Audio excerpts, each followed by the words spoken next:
A world-exclusive interview with Israel's Prime Minister Benjamin Netanyahu. Next, I pressed him on whether he'll back down. People would rather in Israel, it seems, judging by these mass protests, hundreds of thousands of people out on the streets protesting every weekend now for nearly 3 months. You've got generals, scholars, entrepreneurs, former heads of Mossad.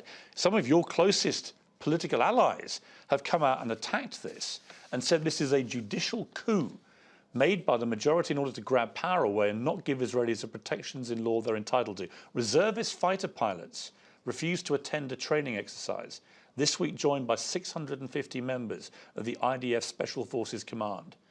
This is uncharted territory for Israel. And you've got Army General Staff, senior military officials who believe this is now imperiling the security of Israel. And you've always positioned yourself, I know this because you've told me yourself before, as Israel's Mr. Security. Well, let's again, if you allow me to answer the question, I will.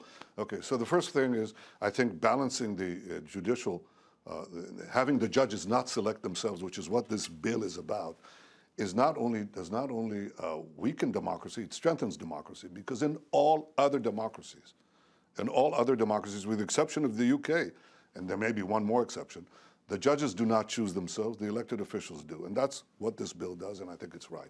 On the other hand, there is one consideration that the critics and the opponents of this judicial reform raise, and I think it's a valid concern, and that is you want to go from one extreme to the center. You don't want the pendulum to swing to the other side, where the Knesset, our parliament, can nullify any decision of the Supreme Court. And I think that requires a balance. I agree with that. So it has to be in the So you center. are going to rein back then on this current proposal? Yes, I said that. How significantly? Well, I said that there's not going to be this unlimited power. When you want to restrain unlimited power, you don't go and give the parliament unlimited power over the court. But that's what they say this current bill does. I explained very clearly that as far as I'm concerned, that will not happen. So I think you need to reach the happy center. Now, the other thing is, look, I don't want the army, look, I think a lot of people go to these demonstrations. They're patriotic Israelis. They want the good of the country. But a lot of them don't actually know the details of the bills, just like I just described. They don't even know that the leaders of the opposition that are now going to these demonstrations, they themselves argued that the court, the way we select judges, should be changed. They themselves did it before the election. So all these people protesting just don't get it? Many of them don't. Many of them... Isn't that slightly patronising, Prime Minister? No, I don't think so. To tell your own people who are protesting in hundreds of thousands... I didn't say that all of them don't. No, you implied it, they just don't understand. Well, listen, you have to see the mainstream media in Israel that is going on this like a huge propaganda campaign. Well, the added complication for you is that you, of course, are still going through an ongoing trial that is suspended while you're Prime Minister for corruption and bribery. It's not suspended at all. It's going on all the time. So it's going on? It's going on. And in fact, it's unraveling.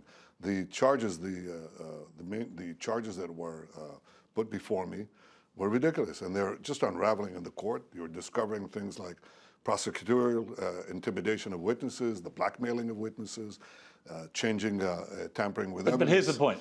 So all of that is coming out, and Robert, that will be dealt with in the trial. The judges that are going to decide this case have already been selected. They will not be affected by this legal reform. Here's the point I was going to make, is twofold. One, the Attorney General, Gali Baharav Miara, says you've broken the law by directly involving yourself in an overhaul of the judiciary when you're facing an ongoing corruption trial. She said it was illegal and tainted by a conflict of interest.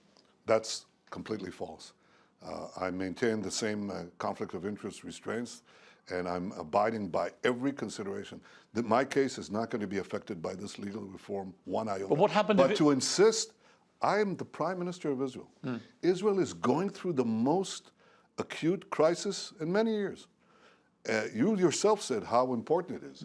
To say that the Prime Minister of Israel cannot deal with something to try to bring a resolution to this crisis, cannot speak about it, cannot try to resolve this issue, cannot take care of the security of the country, which you yourself say may be impacted by this. This is absurd. If it was an opposition leader who was in power, who was going through a corruption and bribery trial, I don't think you'd have the same view. I think I'd have you would exactly say. the same I think view. you'd say there's a clear conflict of interest here. I'd say no, there isn't, because the trial or my legal proceedings are completely unaffected by this reform. So the Attorney General, I mean, if the statement is that you've broken the law, you're saying as Prime Minister of Israel, the Attorney General's wrong about the law. Well, of course I'm saying it. I said it openly, and it's not a question. We have a disagreement on that. In fact, that's going to be brought up in court proceedings. I think it's wrong. I think I, as Prime Minister of Israel, have a responsibility to see if I can somehow bring a conclusion to this impasse, somehow bring a resolution so we have responsible judicial democratic reform and at the same time keep the country together. Who's going to do that if not the Prime Minister? Yeah, but your point is that the judiciary has got too much power. Yeah. But what you want to do, and this is again from your critics, and there are a lot of them, and again, to repeat, they're not just people on the opposition. This is, the voices across the divide here on this. They say what you're pushing for is a form of autocratic rule, where the one remaining check and balance on your power as Prime Minister is just evaporated, and you ultimately can then determine judge selection, you can determine what laws pass or don't pass. You become the overriding autocratic leader, as they have in many countries where there are genuine autocracies, of the kind that you talked about in 2012 in that speech. You keep repeating these shibboleths and these absurdities. I made Israel the most liberal country, among the most liberal countries on the planet. I liberalized its economy, turned it from a straight-jacketed socialist economy to a free market economy that benefited the entire people. I brought in investments into the Arab sector more than all the previous governments combined. I'm very proud of the fact that the leader of the gay cell in the Likud, my party, I nominated to be the Speaker of the Knesset, the third highest position in the country. And he was elected not because he's gay, he was elected because he's very good.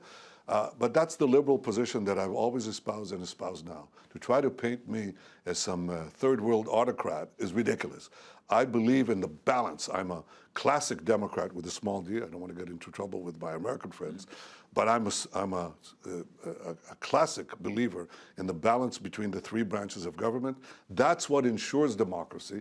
And it's been thrown off balance in Israel. We have to bring it back. It will not give any power. I do not select. What happens when the I do not select the judges. In fact, they'll be selected by a composite committee. It's not important right now, but the majorities, minorities, they all have their place in there. So this is complete falsehood. But what are the concessions you're going to make from the current bill to appease those who say what you're doing is taking it from one extreme pendulum in your eyes to another? The most important thing is indeed to restrain the power of the parliament to strike down any decisions that the Supreme Court makes. I think the Supreme Court deserves its place under the sun, its powers, but it just has to be, there are no checks and balances right now in Supreme Court power.